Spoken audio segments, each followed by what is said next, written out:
Buenos días, buenas tardes, buenas noches, depende de la hora en la que nos estés viendo el día de hoy. Hoy te traemos un nuevo tema, vamos a hablar sobre la interdisciplina y pues bueno, como ya sabemos, vivimos en una época un poco compleja donde el conocimiento crece y se transforma constantemente. Ninguna ciencia puede explicar a ciencia cierta lo complejo del mundo actual y por eso surge la interdisciplina, que es una forma de unir saberes, construir soluciones más complejas y eficientes. Pues bien, en este video vamos a explicar, primeramente vamos a explorar las dos formas en que se entiende la ideología para ver cómo influyen nuestras ideas en la forma de conocer al mundo. Analizaremos la interdisciplina desde lo epistemológico y lo sociológico, entendiendo cómo se genera y cómo aplica cómo se aplica el conocimiento a la sociedad. También vamos a ver cómo se convierte la interdisciplina en una propaganda de eficiencia para ver cómo es que esto promueve el trabajo colaborativo y también cómo se optimizan estos recursos para que la interdisciplina funcione mejor y tenga un mejor apoyo a la sociedad y al mundo. Pues finalmente vamos a dar un ejemplo práctico que nos va a demostrar cómo es que el conocimiento no se construye en sociedad, sino que en diálogo y cooperación. Todo esto vamos a ver a lo largo de este video y pues bueno, vamos a empezar con nuestro primer tema y espero que sea de su agrado. ¿Sabías que la ideología se puede entender de dos formas distintas? Vamos a verlo de manera un poquito más rápida y sencilla. Tenemos dos tipos de ideologías. Está la ideología epistemológica y la ideología sociológica. En la ideología epistemológica podemos hablar sobre que es un conocimiento erróneo o un conocimiento falso, donde las personas generalmente no tienen una validación científica de dónde se está sacando la información. Por ejemplo, un ejemplo es la Tierra. Cuando antes pensaban que la Tierra era plana y no había un hecho científico que dijera que la Tierra era plana y pues era un conocimiento falso, era un conocimiento precientífico. Posteriormente la ciencia vino a demostrar que la Tierra es redonda y pues se demostró con hechos y aquí es donde entra esta epistemología ideológica que va más allá de lo que creemos, se dice lo que creemos, mas no se demuestra con hechos lo que realmente hay. Por eso se dice que es un conocimiento erróneo, un conocimiento falso o un conocimiento precientífico. Bien, ahora vamos a hablar sobre la ideología sociológica. En la ideología sociológica, pues la ideología no es un error, sino una forma de interpretación, ya que aquí vamos a interpretar las cosas de acuerdo a nuestra posición social, nuestra posición económica, a nuestra clase. Vamos a interpretar las realidades. Un ejemplo podría ser un trabajador y un empresario, donde la economía se vive de manera diferente porque se viven realidades muy distintas. Bien, ahora ya explicamos en qué consisten ambas ideologías, tanto la epistemológica como la sociológica. Ahora, ¿qué tienen que ver con los derechos humanos? Y bien, ¿qué es lo que tiene que ver las sociologías con los derechos humanos?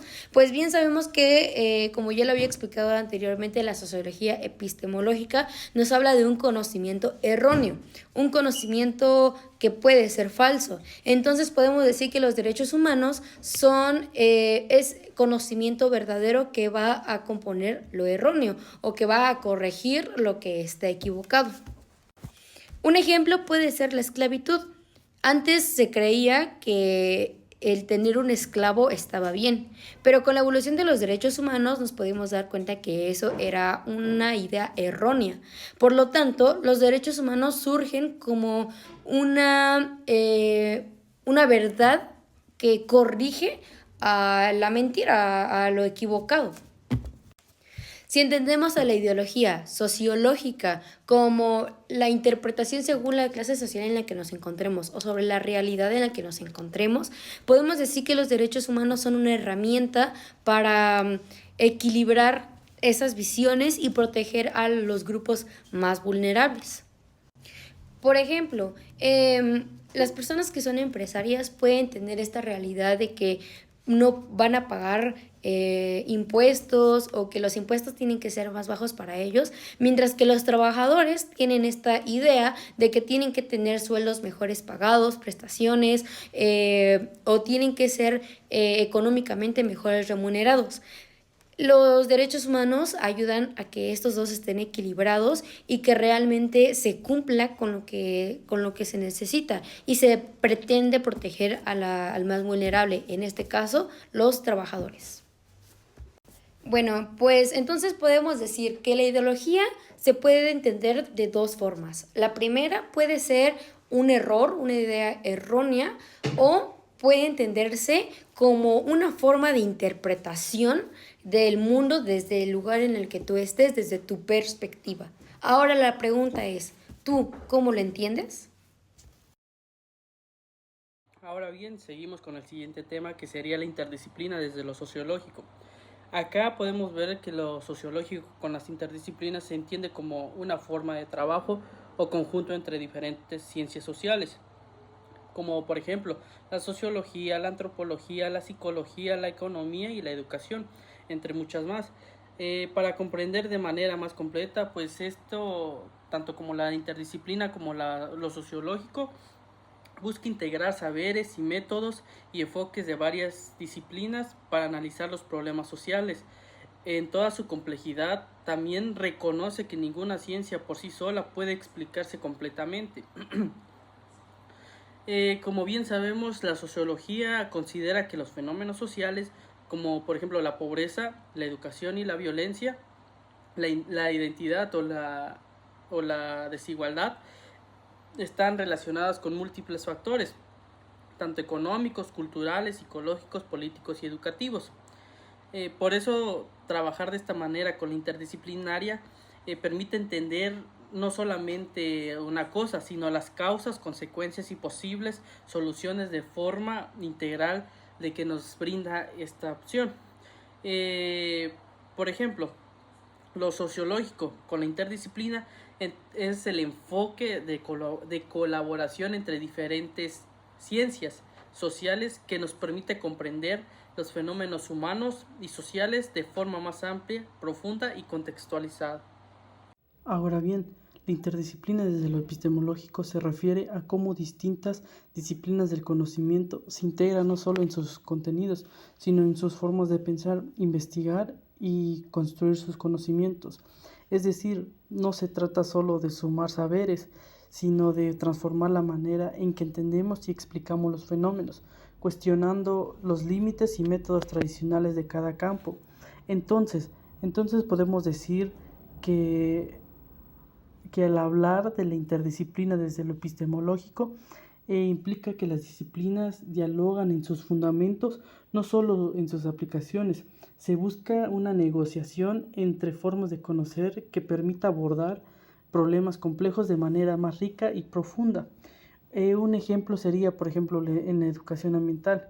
Por ejemplo, no basta con saber que el plástico contamina, hay que entender cómo las personas aprenden eso y cómo lo justifican y cómo distintas disciplinas aportan a esa comprensión. ¿Sabías que los problemas del mundo no se resuelven con una sola mirada? ¿A qué me refiero? Pues por esto surge la interdisciplina. Es una forma inteligente de unir diferentes saberes para encontrar soluciones más completas, más rápidas y más eficientes. La sociología analiza a la sociedad, la psicología comprende al individuo, la pedagogía forma a las personas y la economía estudia los recursos. Cada disciplina aporta una parte al todo y por eso es mejor que trabajen juntas porque pues, el conocimiento se vuelve muchísimo más poderoso. La interdisciplina pues no compite, sino que coopera. No divide, sino que integra. Esto es lo que nos hace considerar la interdisciplina como una propaganda de eficiencia, porque permite alcanzar mejores resultados con menos esfuerzo. Y pues la interdisciplina promueve la colaboración, el diálogo y la unión de ideas de cada disciplina, haciendo que pues el conocimiento se vuelva más poderoso. Y pues la interdisciplina es pensar distinto, trabajar en conjunto y construir un mejor futuro. La interdisciplina es eficiencia y colaboración e impacto social. Todo esto nos va a ayudar a tener un mejor desarrollo social, ya que cada disciplina agrega un poquito de lo que queremos resolver, alguna problemática que queremos resolver. Por eso se dice que la interdisciplina como una propaganda de eficiencia. La reflexión crítica sobre los derechos humanos es fundamental para entender su complejidad e importancia que recae en nosotros. Ahora bien, para abordar un poco más y mejor este tema, vamos a dar un ejemplo práctico que puede ser muy real y situado en nuestro entorno, que es México. Y pues bueno, un ejemplo podría ser la desaparición forzada en México, en un contexto en el cual México enfrenta un grave problema de desapariciones forzadas con miles de personas desaparecidas en estos últimos años. Es un problema que desgraciadamente se puede observar día con día en los noticieros, se puede ver al menos por día o por semana una que otra noticia en el cual se informa la desaparición de mexicanos, en los cuales no existen más reportajes, más indagación, más justicia para aquellas personas que pues buscan la justicia y que se le velen por los derechos humanos de las personas o familiares de estas personas desaparecidas. Bueno, un tema que desglosa este ejemplo práctico es la atención y las reflexiones críticas de tanto de la sociedad como de las instituciones privadas o públicas. Existe una visión unilateral y también que se confronta con visiones o perspectivas múltiples, es decir, la narrativa dominante sobre los derechos humanos a menudo se centra en el marco jurídico internacional y nacional. Sin embargo, pues eso dice una parte. Sin embargo, las comunidades afectadas que realmente viven estos sucesos, como ya sean los familiares de los desaparecidos, los pueblos indígenas o aquellas personas que suscitan estos acontecimientos, pueden tener una concepción distinta de lo que realmente se lleva a cabo al momento de querer resolver estos conflictos. Ellos tienen una perspectiva totalmente diferente sobre lo que es la justicia para ellos y para sus seres queridos o para aquellas personas que han desaparecido. Existe también y cada una de estas perspectivas o verdades se basa en sus contextos tanto culturales y experiencias. Entonces, bien claro es que pues no todos tenemos las mismas situaciones, tanto cultural, económico, social, etcétera. Y pues en México, desgraciadamente, eso pues también se denota demasiado el momento de luchar por tus derechos, exigir por tus derechos, velar por tus derechos y pues desgraciadamente ese es un problema que día con día se puede observar mucho. Otra tensión o reflexión crítica acerca de esto es la práctica institucional versus la realidad social. Lo que las instituciones hacen para resolver el problema, para abordar el problema, para buscar soluciones respecto al problema contra lo que es la realidad social, lo que realmente vemos o no vemos en televisión o en las noticias, puesto que será muy diferente a que en el noticiero informen que ha desaparecido una persona y que las autoridades ya están tomando cartas en el asunto, mientras que en la realidad social sea que el caso ya esté cerrado y ya la persona ya se dé como desaparecida totalmente y no se indague más al respecto, porque en muchas de estas ocasiones todo esto se trata de o se relaciona mucho desgraciadamente con el crimen organizado, cosa que hoy en día dentro del país muchas instituciones tanto privadas como gubernamentales pues ya están liadas con este tema. Entonces es un tema bastante complejo y delicado y los derechos humanos. Es por eso que los derechos humanos son muy importantes, tanto de conocerlos como de defenderlos y de luchar por ellos.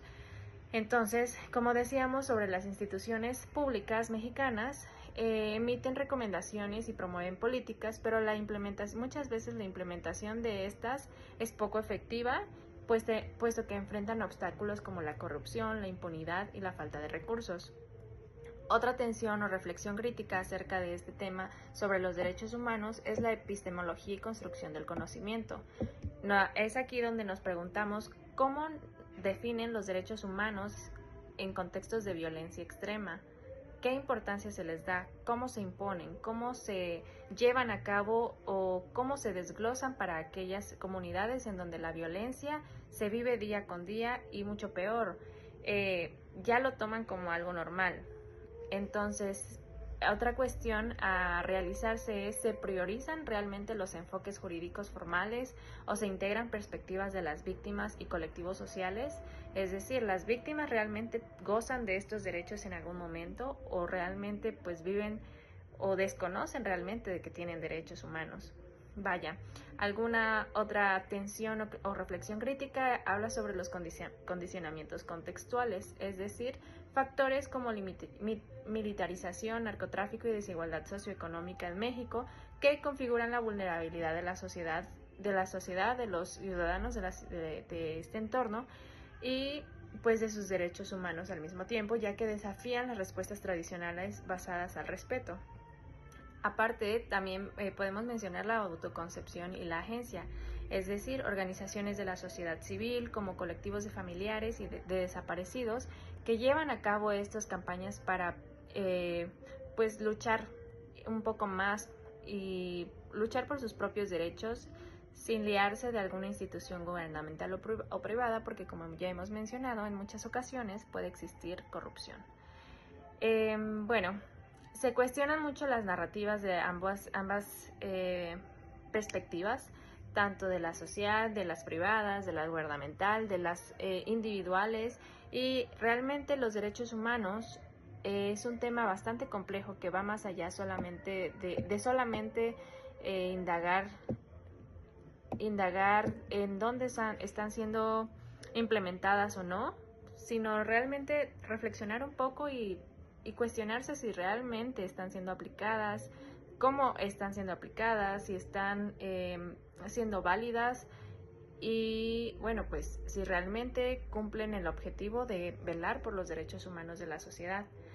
Algunas implicaciones respecto al tema puede ser la reflexión crítica, que invita a repensar los derechos humanos no solo como normas jurídicas, sino como un campo de disputa política y social, y más que nada, en mi opinión, una disputa social, puesto que es la ciudadanía quien debe de emitir estos aquejamientos, estas reprimisiones, que te reprimes algunas cosas o no gozas totalmente de la libertad de expresión o de justicia, como bien podría ser.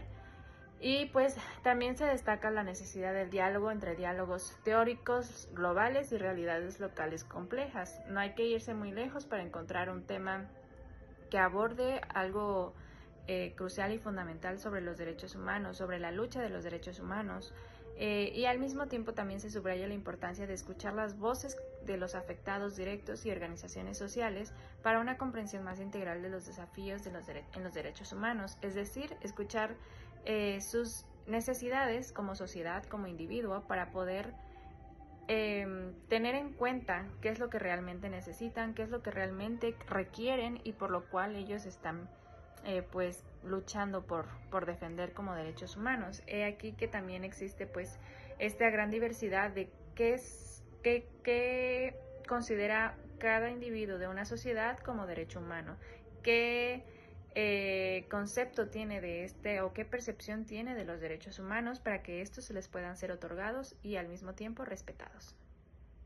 Finalmente, como conclusión al tema, podemos decir que la interdisciplina no es neutral, siempre está atravesada por una ideología, ya sea como error epistemológico o como reflejo de sus intereses sociales. Su eficacia depende más de la organización social y política que de una simple unión de disciplinas, es decir, esto va más allá que solamente comprender las disciplinas en un mismo campo, sino que busca envolverlas, entrelazarlas y profundizar más, incluso un poco más, en cada una de estas y cómo estas se ven afectadas una con la otra. Asimismo, la aproximación multidisciplinar a los derechos humanos implica analizar y abordar temas incluso más complejos desde diferentes perspectivas y campos del conocimiento como el derecho, la filosofía, como se vio en clase, ¿no? La sociología, la política y la economía incluso. Esta aproximación a estos diferentes campos permite una más profunda y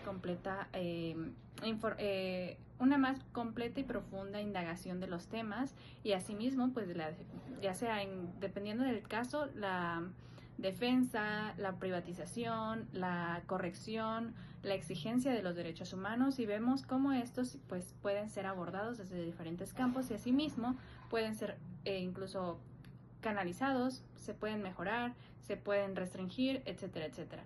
Algunos aspectos claves de la aproximación multidisciplinar es que tiene un análisis crítico que implica analizar y evaluar las políticas y estructuras sociales que pueden tanto limitar como violar los derechos humanos. Y esto es muy importante, puesto que a quién le gustaría que violen sus derechos humanos y a quién le gustaría que defiendan a sus derechos humanos como debe de ser. Hoy en día el tema de los derechos humanos es muy amplio y pues cada persona, cada individuo debe también ser responsable de conocer tanto sus derechos como sus exigencias. También tiene una perspectiva integral, pues considera diferentes dimensiones de los derechos humanos, incluyendo la igualdad de género, la no discriminación a grupos vulnerables y la protección de estos mismos grupos. También busca soluciones prácticas como innovadoras y eficientes para mejorar la protección y evaluación de estos derechos humanos en cada una de las áreas. La importancia de esto es la comprensión profunda, como se había mencionado anteriormente, y las soluciones efectivas de estos derechos en cualquier campo en el que se busque implantar un sistema ya sea de investigación, lo que sea, investigación, trabajo, en aspecto social, en aspecto educativo, se buscan las soluciones efectivas y una mejora de protección. La interdisciplina puede contribuir a mejorar la protección y el respeto de los derechos humanos en las diferentes sociedades, tanto como en diferentes ámbitos. Nosotros como estudiantes podemos comenzar desde la escuela y externar este tema a incluso niveles políticos, sociales, y bueno, económicos también, ¿por qué no? Existen también, como en todo, desafíos y limitaciones como la ideología y el poder, en que la interdisciplina no es neutral y puede mejorar, y esta puede ser influenciada por otras ideologías o intereses sociales o políticos. Existe también la organización social y política. La eficacia de la interdisciplina depende más bien de la organización social y política que tenga en cada una de las disciplinas. Y bueno, en resumen, una aproximación multidisciplinar a los derechos humanos es fundamental para poder comprender, abordar, analizar y extenuar cualquier tipo o tema que nos interese, que sea de nuestro interés de manera efectiva. Sin embargo, también es importante mencionar y considerar los desafíos que esta integra en su indagación, en su integración de derechos humanos con cualquier disciplina que se busque abordar. Entonces, este ha sido nuestro tema. Muchas gracias por su atención.